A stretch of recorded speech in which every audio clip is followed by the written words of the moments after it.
Assalamualaikum warahmatullahi wabarakatuh. Eh, Alhamdulillahirabbil alamin, wassalatu wassalamu ala asrofil anbiya'i wal mursalin wa ala alihi washabihi ajmain, amma ba'du. Pertama-tama kita panjatkan puja-puji syukur kita atas kehadiran Allah Subhanahu wa taala yang telah memberikan kita rahmat sehingga kita bisa berkumpul di mata kuliah taksonomi tumbuhan tingkat rendah secara daring bersama dosen Ibu Nurlia Jahara MSI. Kemudian tidak lupa salawat dan salam kita sanjungkan kepada penghulu Nabi kita, yaitu Nabi Muhammad SAW, yang telah membawa umatnya dari alam kebodohan ke alam yang berilmu pengetahuan seperti yang kita rasakan saat sekarang ini. Baiklah, hari ini kami akan mempresentasikan hasil presentasi kami yang kami kerjakan beberapa hari yang lalu dengan tema Piropita.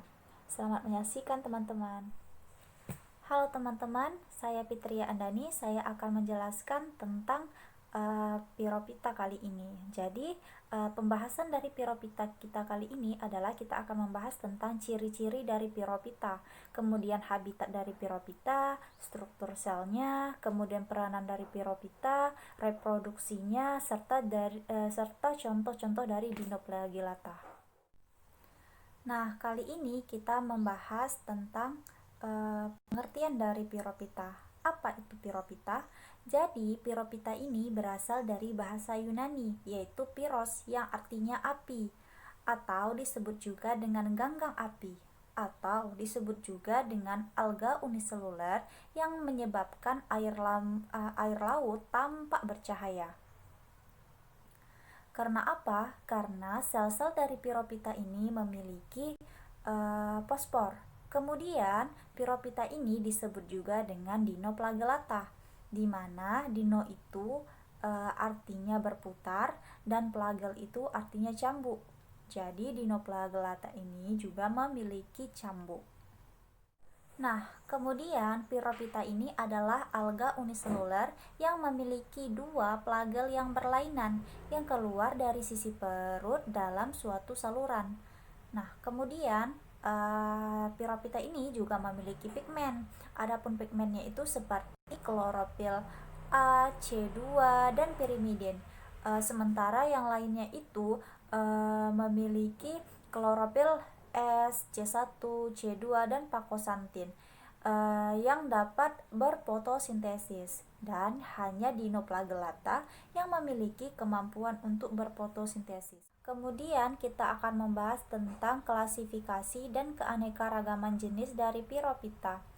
Nah, yang pertama itu ada Embryophyceae, di mana selnya itu tidak berwarna, kemudian dia biflagella, serta dia memiliki rangka dalam silika.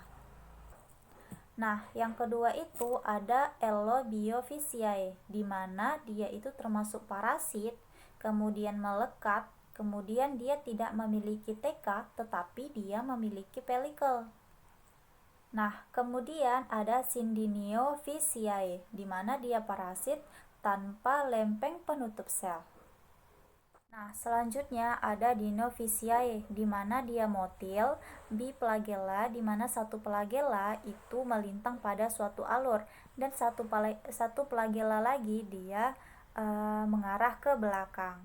Selanjutnya itu ada Desmophyceae, di mana dia itu motil, biflagella, di mana satu flagellanya itu tersisip di apikal dan satunya lagi di subapikal. Nah, kemudian klasifikasi dari Piropita itu berdasarkan kelasnya itu terbagi menjadi dua. Yang pertama itu ada Dinoflagellata, kemudian yang kedua ada Dinoflagellata.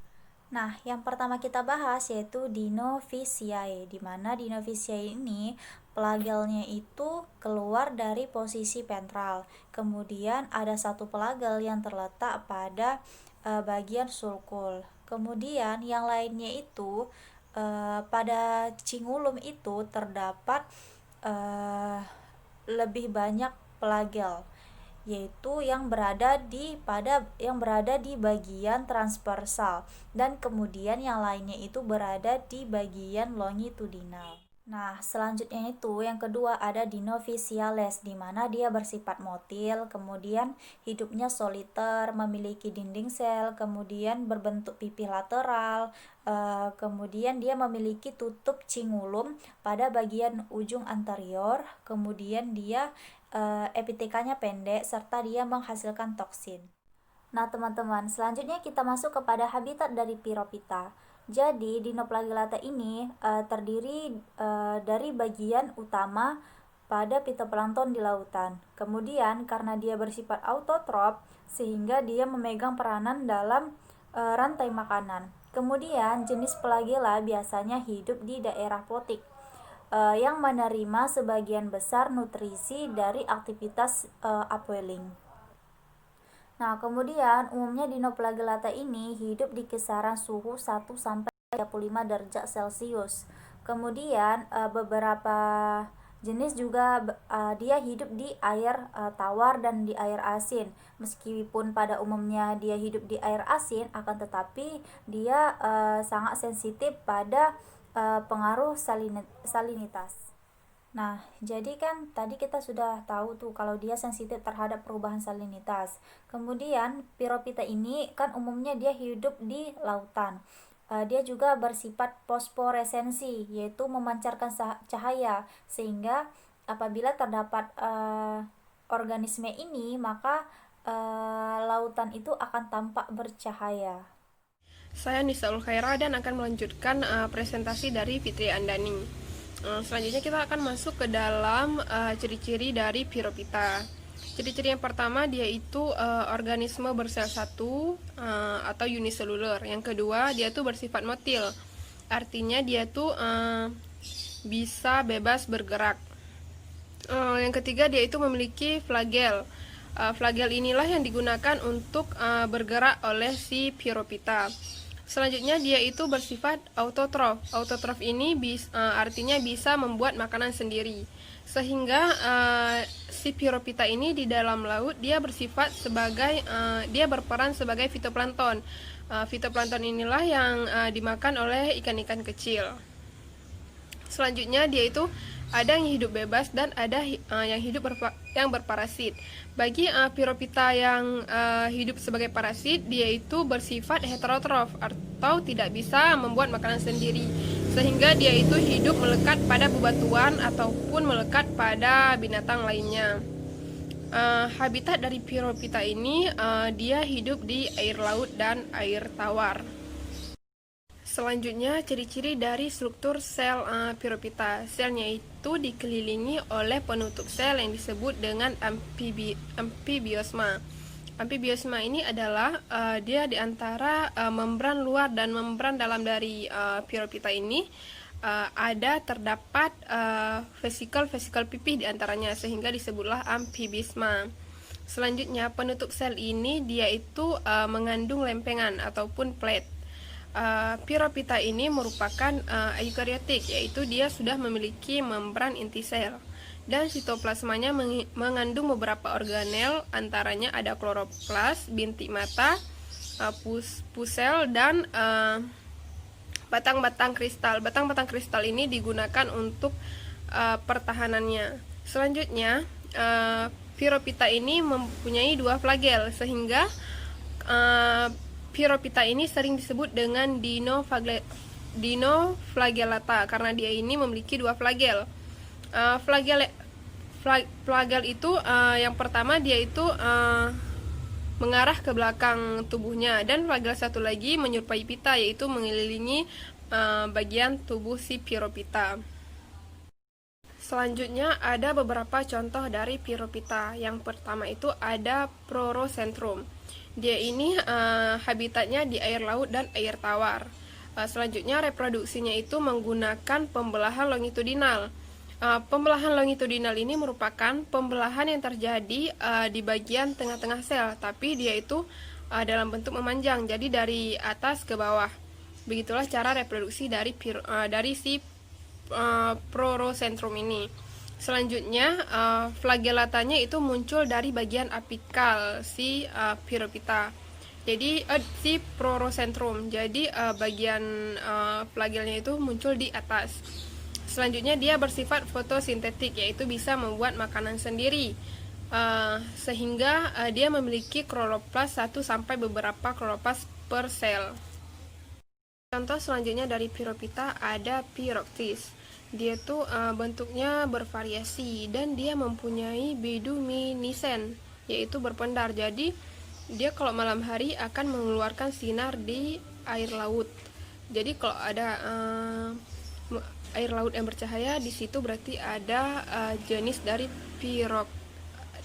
Pyrrhoctis. Selanjutnya dia itu juga bersifat fotosintetik, yaitu bisa membuat makanan sendiri. Dan habitat dari Pyrrhoctis ini habitatnya di laut. Selanjutnya yang ketiga ada Peridinium.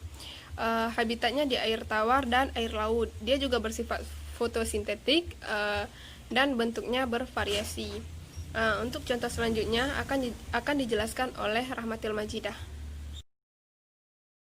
Ada Noctiluca, dia itu terdiri dari sel motil, mampu memancarkan cahaya, bentuknya itu bulat sampai agak ganjal, terus tidak berwarna, reproduksinya itu pembelahan binar. Kemudian ada Epidinium, dia ini habitatnya tuh di air tawar, laut, dan payau, fotosintetik. Kemudian Keratium, yang mana habitat tuh di air tawar, payau, dan laut, reproduksi itu pembelahan sel. Kemudian Dinophysis, dia ini fotosintetik, habitatnya tuh di perairan tropik dan subtropik. Dan reproduksi Pyrrhopita ini dia itu secara aseksual, yaitu membelah diri, namun dalam beberapa spesies namun dalam beberapa jenis ada yang menghasilkan kista yang bersifat seksual, yang mana reproduksi seksual itu juga terjadi pada beberapa spesies, yang mana dapat menyebabkan pembentukan dinding tebal, kista aktif yang menetap di dasar laut. Nah, ketika dipacu oleh perubahan lingkungan, maka kista tumbuh berkembang untuk menghasilkan sel baru. Dan kemudian peran positif dari Pyrrhopita itu yaitu dia ini pada bidang perikanan sebagai makanan fitoplankton, kemudian pada bidang pertanian itu rumput laut untuk pupuk pesisir, kemudian ekosistem perairan sebagai produsen primer, bidang industri sebagai bahan di atom untuk bahan dasar kaca dan bahan lainnya pada bahan dasar makanan, yaitu seperti gelidium ataupun agar-agar dan lain sebagainya. Terus ada obat-obatan, pada bahan obat-obatan yaitu Chlorella. Nah, sedangkan peran negatif dari Pyrrhopita ini yaitu pada beberapa dinoflagellata menghasilkan retides, yang mana mengandung racun yang dapat dilepaskan ke dalam air. Nah, dan racun ini dapat menyebabkan ikan-ikan mati atau menyebabkan keracunan pada manusia apabila memakan makanan yang terkontaminasi oleh retides tersebut. Nah, cukup sekian dari kelompok kami, lebih dan kurang kami mohon maaf. Wabillahi taufiq wal hidayah. Wassalamualaikum warahmatullahi wabarakatuh.